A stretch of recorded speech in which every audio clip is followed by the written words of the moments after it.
I just had to record a video because I've just put out one and the response I'm getting is amazing, and I just need to do another one whilst I'm feeling so inspired by everyone's responses. And yeah, as you can tell, I've literally just got out of the shower and I'm just like, right, I've got to go. So excuse the hair, excuse the slight sweatiness, the glow. This is my my useless superpower is going red a lot, so I'll talk about that another time, I'm sure. But yeah, I thought I would just talk about something that is relevant to exactly this moment, and that's accountability. And it's something that I didn't realise this until literally today, but it's one of the biggest ways I've gotten the most done really in my life, and in my drumming in particular. And it all started from when I very first started. I started playing when I was 11, and I was so lucky that I met my best friend through playing the drums, Charisse Osei, who, if you know me, you know Charisse, because we are sisters from another mister. And yeah, we started out together. We started playing on the same day in school. You literally couldn't write this stuff, it's crazy. And when I first started, we would come into school every day to practice, because we didn't have drums at home or anything like that, and school luckily did have drums. I mean, that's how we started, was in a drum club in our school. That's how we met, that's how we started our journey together. And yeah, so every morning at 7 o'clock in the morning, we would be there at the school gates, heading in to go and practice. And what I realised was the accountability of knowing that another person is there waiting for you really motivates you. Well, it motivated me, because the idea of letting people down kills me. So I would be up at 6 o'clock to, you know, get ready. Then we'd go into school. Well, I'd go into school, she'd come into school. We lived like opposite sides of the school. We'd meet there at the gates, head in, and we'd go and practice for an hour before school. Then we'd go for an hour at lunch and an hour after school. Luckily, I mean, bless the poor teachers, hearing drums first thing in the morning at 7 in the morning, and they let us do that. I mean, talk about supportive teachers and stuff, unbelievable.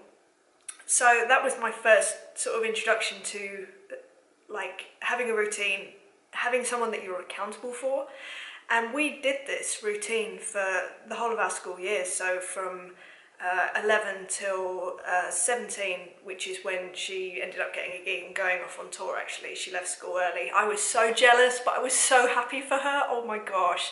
And yeah, so, and then I did it till 18, so a good 7 years of doing 3 hours of practice every school day, and then at weekends sort of like just going, oh my gosh, I really want to be back in the drum room and be practicing. And yeah, it was great. And also being able to bounce off of someone else and sort of trade ideas was absolutely invaluable. It meant that we sort of progressed, I think, doubly, if not more, triply, quadruply as quick as I would have done by myself.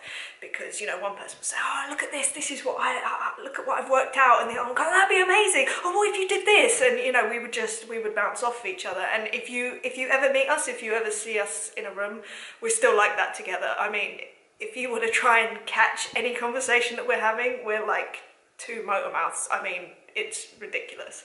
Yeah, so that was my first introduction to accountability and how that can really work for progression.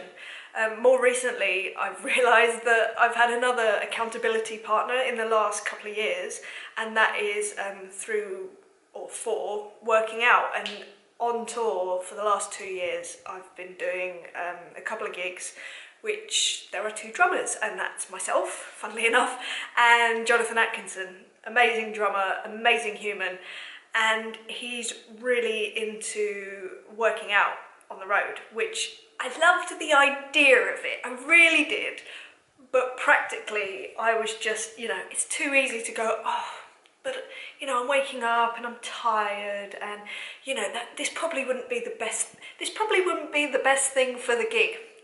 Rubbish, absolute rubbish, just pure laziness. And he persuaded me to, well, did he persuade? Yeah, he did persuade me, and then sort of I took it as a challenge, because I'm kind of like that. I'm like, oh right, okay, let's do this. This is a competition.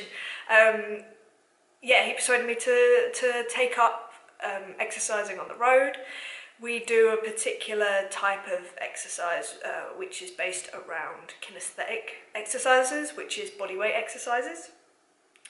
And yeah, it's brilliant. And having someone on the road that is also doing, we follow a similar program, so having someone else that is doing the same sort of thing that you are, and you can work out side by side and really encourage each other, and you know, and when it's tough and one of you wakes up and goes, oh, I'm just exhausted, I just can't, and then the other one's going, no, come on, you're going to feel better for it, it will be great. It really makes you go, actually, yeah, because the thought of him doing a workout and me not, no, non-negotiable. Unless I've literally like injured myself, then I'm doing the workout. And granted, we do have the odd sort of rest day, maybe once a week or whatever, which I think is healthy, even though I'm of an obsessive nature generally. So if I'm doing something, I'm doing it every day, and to miss a day is like, oh, I failed, oh, it's awful. But yeah, it's something that I just have to deal with on a daily basis. So yeah, again, a wonderful accountability thing, really. Oh, another one that we do actually that I'd completely forgotten until literally just this moment is warming up before shows. It's not something that I do. I probably shouldn't admit that, and I know that everyone says you should warm up before shows and it's really good. No. It's just not something that I generally do. I might do it occasionally, but I've never really felt the need, and that's not me being, oh, I'm so awesome. It's not that. It's just when I start playing, I don't feel, or I very rarely feel sort of tense when I start playing. So I've never thought, oh yeah, well that'll do anything for me. But Johnny always warms up. So again, because I'm just like stubborn and like, well, if he's warming up, I can't not warm up, because then I look like the rubbish drummer and I look like I'm not being a professional. So I'm going to warm up with him. And we'll sit backstage, and for, I don't know, 5, 10, 15 minutes before a show, we'll do some exercises, and they can end up being really fun. It sort of like one person will start doing something a bit different and the other one will try and sort of like imitate it or like copy it and sort of work out, oh, wait, what are you doing? Like, so it can be really fun, and it's it does actually make a difference, and I've noticed a difference, and it gets you into the right sort of headspace. Not to say that I warm up when he's not there, because I still sometimes don't, so, but it's nice to be able to have a friend there to kind of like egg you on, I guess. Another accountability thing that I started doing, well, I did last year, it was for a month, and I set up this group of people, or I asked people if they fancied doing this, which was that we did, I can't even remember exactly what it was. I think it was 30 minutes of drum rudiment practice a day, and I had created this sort of spreadsheet with, like, say, a rudiment and then 3 tempos to play it at, and you would do that rudiment 10 minutes at one tempo, 10 minutes at the second, 10 minutes at the third. And I was doing this every day, and so were other people, and sort of logging their progress that they had done it, and they would tick themselves off, and it was really fun. I met some really lovely drummers from all over the place. It was so cool. But some days I would be like, oh, I just don't want to. I'm rubbish at practicing. Now, I have drum lessons with Mike Dolbear. Ask him. He will tell you I'm the worst. I don't know what it is. I find it very difficult to get motivated to practice. And I thought, okay, let me use this accountability thing. It obviously works for me, that if there's people waiting on me, if there's people relying on me, I just don't want to let anyone down. So let me try this. And it worked. And every day I would do half an hour's rudiment practice. It might not sound like much, but you know, when you've got so many things going on and you're on tour, or you know, recording, or you know, people have busy lives, and just to take that half an hour to go, right, I need to do this, if not for myself, for everyone else that is also thinking probably and feeling exactly the same thing. So I can't be a hypocrite and just say, oh no, I just couldn't be asked today, couldn't be bothered. It just wasn't an option. So I did that for a month, and I was really proud of myself, and I was more proud of all the other people that like continued with me. I can't believe that people, you know, I just put out this idea and people stuck with me. It was really humbling, and yeah, I don't know, it was just really flattering. Yeah, it was awesome. I'm even thinking of starting it again and actually doing it with some sort of Facebook Live element or Instagram Live, or I don't know, one of these live things, YouTube Live. I saw that this is a thing. Did I miss this, that YouTube Live is a thing? Do people use YouTube Live? Tell me. I'm getting old, clearly. I'm not, my finger is not on the pulse. So yeah, so I think, oh, that's the other thing. This whole video series, this is my newest accountability for getting information out there to people. People's responses, like I said, have been amazing, and it feels like I'm helping people. I hope I'm helping people as much as they claim I am, and not just saying it. And yeah, it just makes me, it inspires me. I feel inspired to talk rubbish at you. I'm sorry that I'm spouting all this stuff at you, but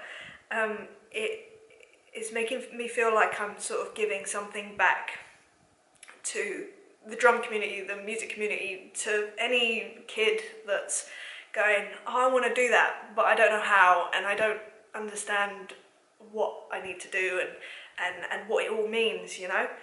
So yeah, I'm going to continue to do this and as well as everything else.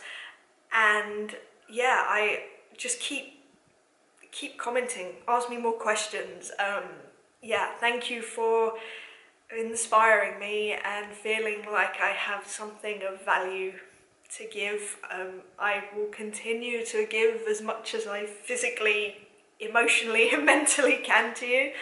And yeah, so just find something that is the equivalent, I guess. Find a friend that you can practice with, or, you know, if you might not play the same instruments, so okay, start a band and do a weekly rehearsal, or, you know, both learn a song and then sort of play it to each other. You don't have to be in the same space. You can be halfway across the world these days, and just, yeah, or set yourself goals, like you and your friend, like, okay, so this week we're both gonna do, say, a video, or you know, create a piece that they're going to put up on YouTube. And it doesn't have to be the same thing, but, you know, just have goals together and just go, so how are you getting on with yours? And, oh yeah, I'm good, how are you getting on with yours? If you're anything like me, I'm very competitive. I can't help it. I find it's fun and it gets me results. Like, you've got to use what drives you to your advantage, because it's so easy to,